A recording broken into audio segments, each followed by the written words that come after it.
In the previous presentation, we discussed the phonological features of the fleas and we analyzed its distribution. Also, when we discuss the phonological features of a vowel, we have to pay attention to the variants, to the allophonic variants of the vowel. So, what happens, for example, when we pronounce words such as happy, city, pretty? Okay, you may wonder, well, that last vowel is the kit.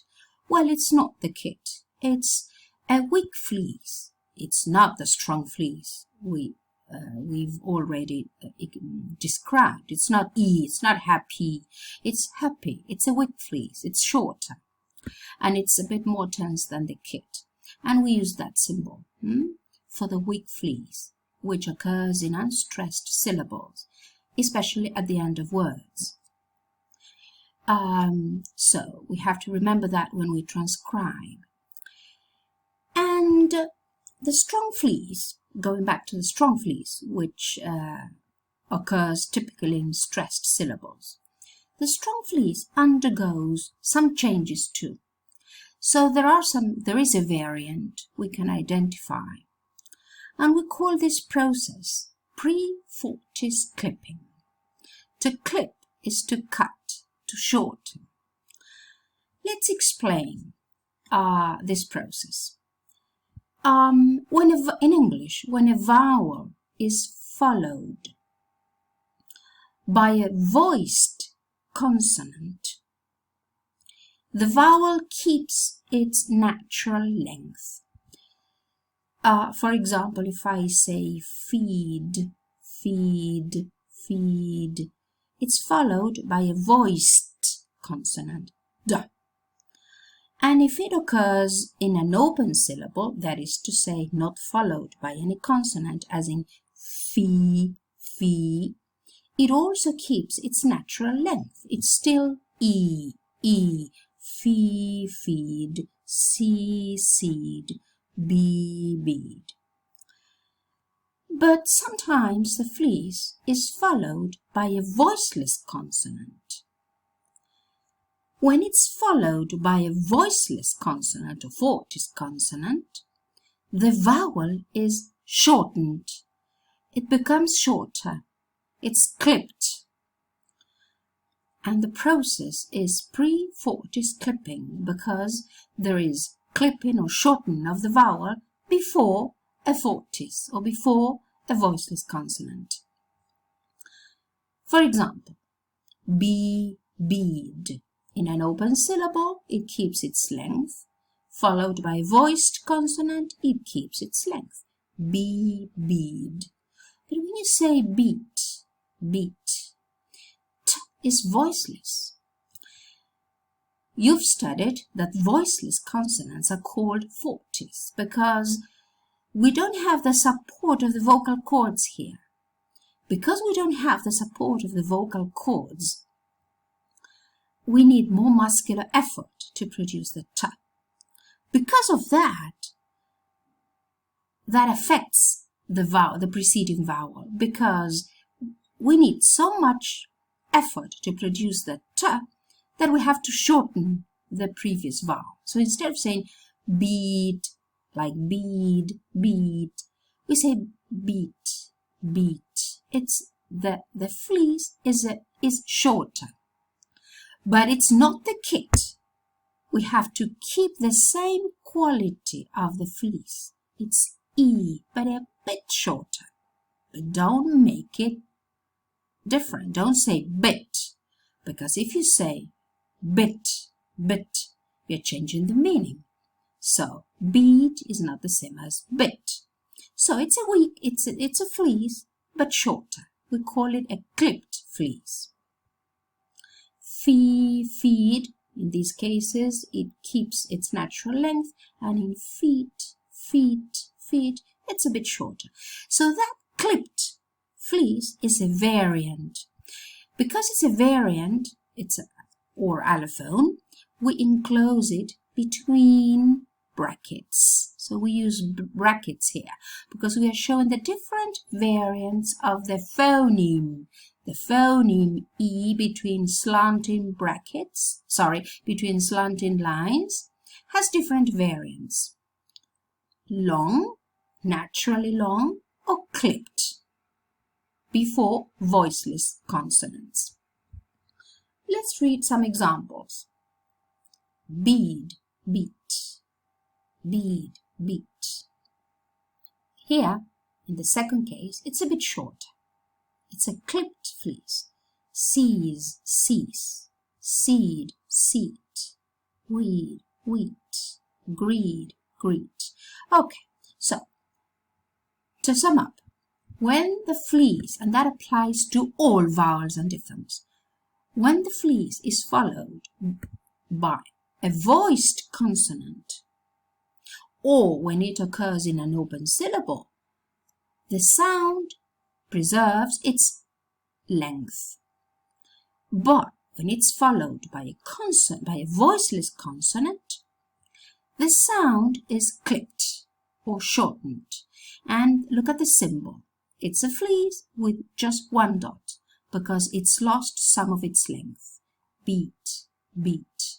But it's not bit. If you say bit, you're changing the phoneme. It's the kit. And we don't have to change the phoneme. The phoneme is the same. It's a fleece. But it's realized a bit differently, a bit short. Beat, beat.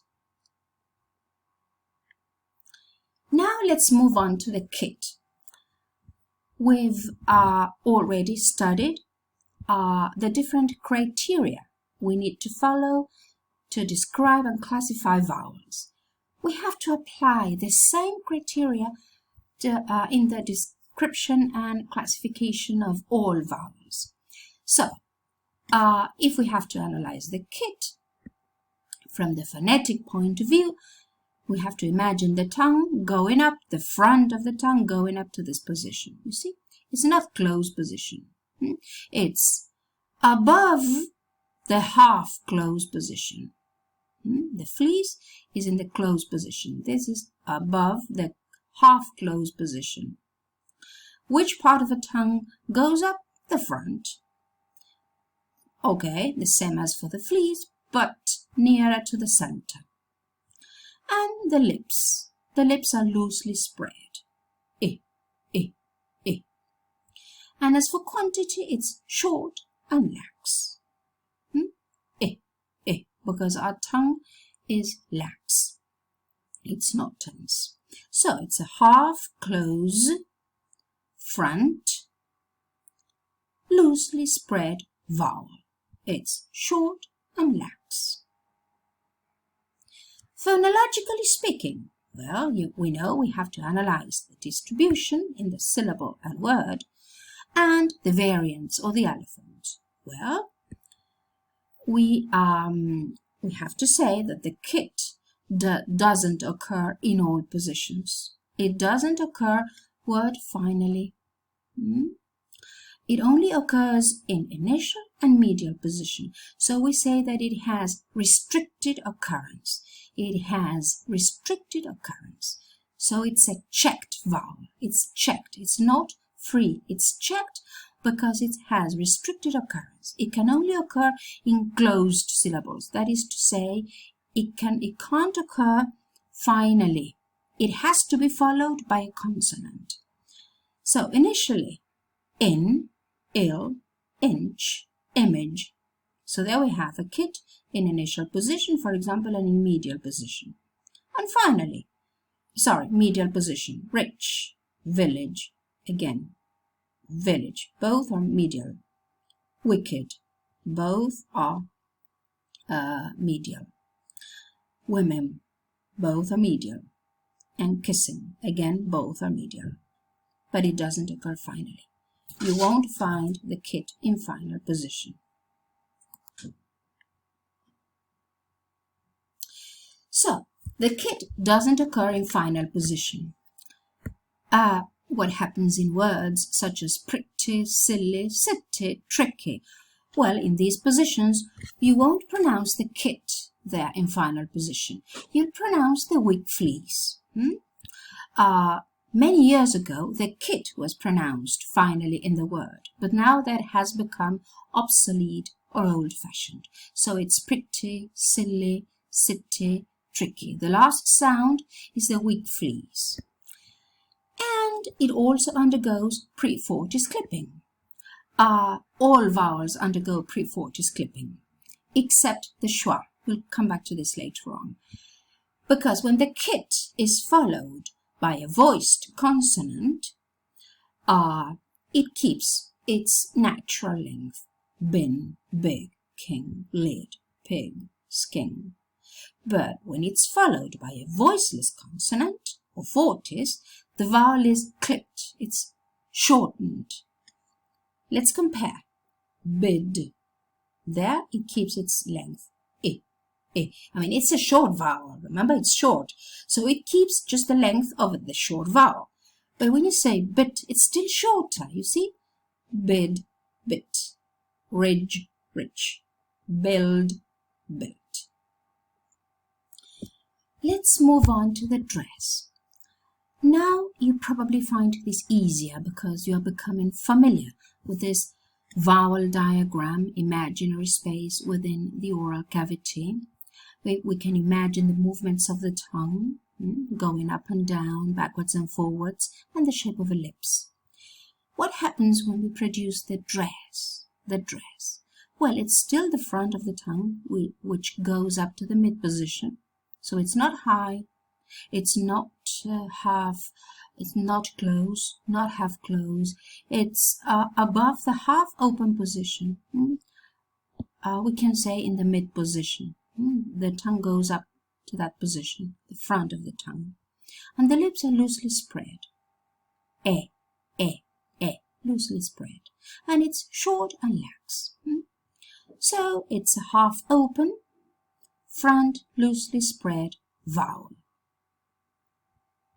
Phonologically speaking, it has restricted occurrence to initial and medial position. It means that it can only occur in initial and medial position. It doesn't occur in final position. So it's a checked vowel because it doesn't occur in all positions. Examples of the dress in initial position: any, egg, edge, else. Medially: bed, dead, said, Jeffrey, berry. And it doesn't occur in final position in a word. Can you think of a word like de? While in Spanish, it can occur in final position. We say mate, for example. So that's why English-speaking English people learning Spanish have problems with these Spanish words ending in e. Because there is no e in English in final position, English people pronounce it a. They say tiene or mate, because for them, phonologically speaking, there is no e in final position. This is a magnetic resonance image of a. You see the front of the tongue there, lower, not so high as for e, but there you see a.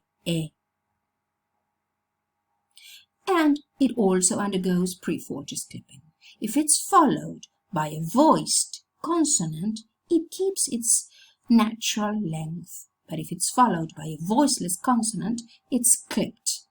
So, bed, bet, led, let. So the dress undergoes the phonological process of pre-fortis clipping because it's shortened or clipped when it's followed by a voiceless consonant.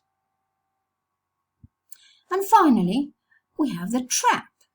Well, look, it's down there. It's at the bottom of the vowel diagram. That means that the tongue is flat. It's not going up. It's there. It's the front part of the tongue. So we say it's open. It's typically open. And it's front, of course, because the front of the tongue is in that position, and it's spread. Why do we say it's open? because the distance between the surface of the tongue and the palate is very, very big, you see? It's open.